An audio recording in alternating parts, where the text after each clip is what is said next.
Hello, my name is Laura Ankrum, and I am so glad you're joining me as we dig deeper into the Old Testament book of Daniel. Before we get into the details of the book, I'd like you to take the time to read through the entire book of Daniel. This is going to give you a good overview of Daniel's life and his legacy. As you read through, it's going to be helpful for you to jot down any questions you might have as you go along. Now, I hope we're going to be able to answer those questions as we take a closer look at each chapter.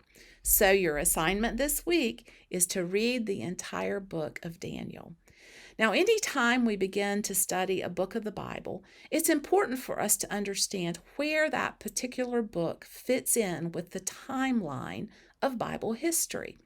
So, our question for today is, where does Daniel fit in the overall story of the Bible? Well, first, let's take time to review the major periods of Bible history. The first period begins with creation. God created all things and said that they were good, but they didn't stay that way. God created humans in his image with the ability to choose to love and trust and obey him, or they could choose to rebel against God and trust in themselves. The second period of Bible history is the fall. Adam and Eve, the first humans, chose to rebel against God and trust instead in themselves. This choice was sin against God. They broke their relationship with God, with one another, even with themselves, and God cursed the ground. And that curse brought disease and death to all creation. God promised that he would send someone to rescue them someday. The next period of Bible history is early history. It covers Adam and Eve's children and their rebellion against God. This included selfishness, abusing one another, and even killing one another. The next major period is the patriarchs. The word patriarchs means fathers. At this point, the Bible focuses in on or spotlights one family. God chose the family of Abraham to be his special people. These people did not earn the favoritism of God. God simply chose them to be the family through which he would send his rescuer. The next period is Exodus and the wilderness wanderings. God's people were forced into slavery in Egypt. Pharaoh, the king of Egypt, treated them terribly, but God rescued them from slavery. He used Moses to lead his people out of Egypt. God made a special covenant with his people and promised to bless them and let them live in his land if they obeyed him. If they rebelled, he would punish them and drive them out. God gave them a system of sacrifice to pay for their sin. This system was to show them that sinful people deserve death, but the sacrifice of animals would cover their sins. Very quickly, God's people started to rebel against him. As punishment for their rebellion, God's people had to wander in the desert for 40 years. The next period is conquest. Finally, God's chosen family entered into the land of milk and honey, the land promised by God. But even though they lived in this flourishing land, they still rebelled against God. The next period is the period of the judges. During this time, God's people completely forgot about God, and they forgot about his covenant and his commands. They basically did whatever seemed right in their own eyes. Things really spiraled out of control, and of course, it led to more sin and more death. Then the people asked God for a king, bringing the next major period, the United Kingdom. All of God's people are united under King Saul, and he starts out okay, but then he rebels against God. So God raises up King David, who was great until, you guessed it, he disobeyed too. David's son Solomon follows the same pattern as Saul and David.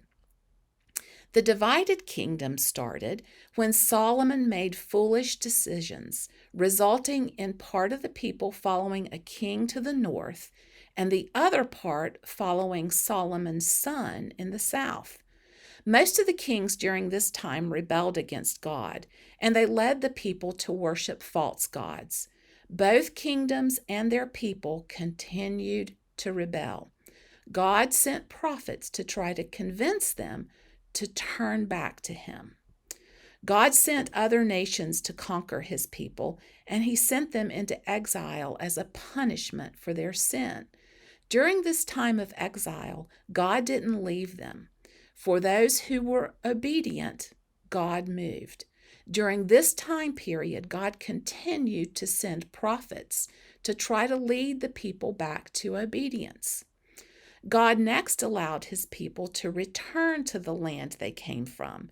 He wanted to give them another chance, but you guessed it, they continued to rebel.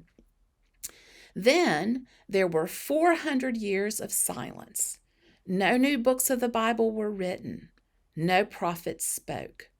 But God never forgot about his people. God sent Jesus, his son, to live a perfect life, to die for his people's sins, and rise again to new life. This is the start of the New Testament. The life of Jesus is captured in the 4 Gospels. God offered a new covenant to all people. Instead of focusing on one family, God offered for all people to join his family. Jesus ascended to heaven and formed his people into the church. This started the period of the early church. Peter and Paul and the other apostles taught the church more about who Jesus is and how they could live as faithful members of God's new family. The letters they wrote to the churches record for us many of their teachings. Once the apostles died, there were no new additions to the Bible. We live in the church age. When we turn from our sin and trust in Jesus, God gives us new life and we become members of his family. We can read what is recorded for us in the Bible to learn how to live in a way that pleases God. We are now seeking to love God with everything we are, and we eagerly wait for the final period in Bible history, which is Jesus' return. One day, Jesus will return to judge the world and make everything new. Then, God's children will live with him forever in the new heaven and the new earth. So that's the story of the Bible in a nutshell. Do you see any common themes? You may have noticed the themes of God's faithfulness, mankind's rebellion, and God's rescue plan. These are all the themes you're going to want to make note of as you study the book of Daniel. Now, are you able to pinpoint where the book of Daniel fits within the Bible timeline? If you put the book of Daniel in the period of the exile, you are correct. Daniel was captured from the southern kingdom and taken to serve the Babylonian Empire. The northern kingdom had already been overtaken by the Assyrians 120 years earlier. Daniel was initially taken captive by the Babylonians as a young man. He was probably between the ages of 10 and 18. He lived through 3 reigns of Babylonian kings, Nebuchadnezzar, Belshazzar, and Darius the Mede, before the Persians conquered the Babylonians. Once the Persians moved in, Daniel served under Cyrus. And that represents that whole time span of his captivity by the Babylonians and the Persians, represents a time span of about 70 years. And it's important to note that Cyrus the Persian is the same Cyrus who decrees that the Israelite exiles can return to Jerusalem and rebuild the temple. This means the book of Daniel closes the period of the exile, with the book of Ezra ushering in the period of the return. And another tidbit to remember is that the prophets Habakkuk and Ezekiel were vocal during the lifetime of Daniel. We can learn a lot from the life of Daniel. He served in a culture that was hostile towards God, and yet Daniel maintained his faith and was obedient to God in spite of all of those cultural pressures. Unlike most of Bible history, where the common theme is mankind rebelling against God, Daniel kind of stands out as a person who remains steadfast in his commitment to God. So, how do we apply the lessons of Daniel to our lives today? Even though we live in the church age, we still face some of the same challenges Daniel faced. I want to encourage you to think about how you can remain steadfast in your own commitment to God in spite of the direction of our own culture. Let me give you a real life example. This example is from Sean McDowell's study, Think Biblically, Addressing Cultural Issues with Clarity and Boldness. Boy, that's what we all want to do. So here's the true story. Jessica never imagined that she would be facing the decision that was before her. Growing up in church, she had learned much about making the right choices in the areas of sex, love, and relationships, but this was beyond anything she had been tested with before.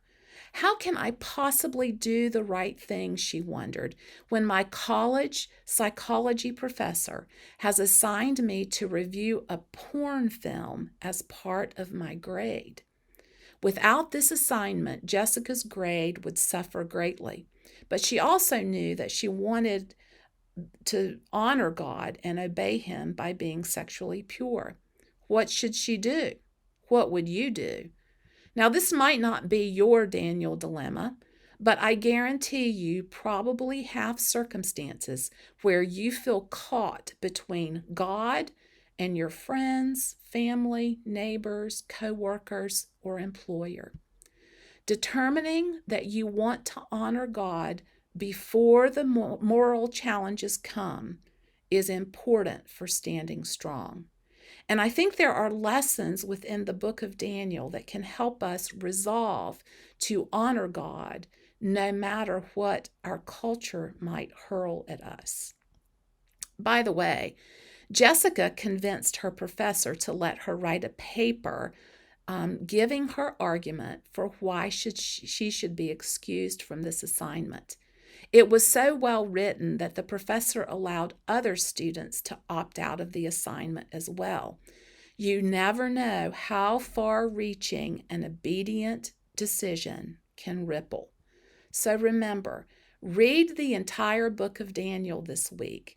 I'll see you next time as we learn together from God's awesome word.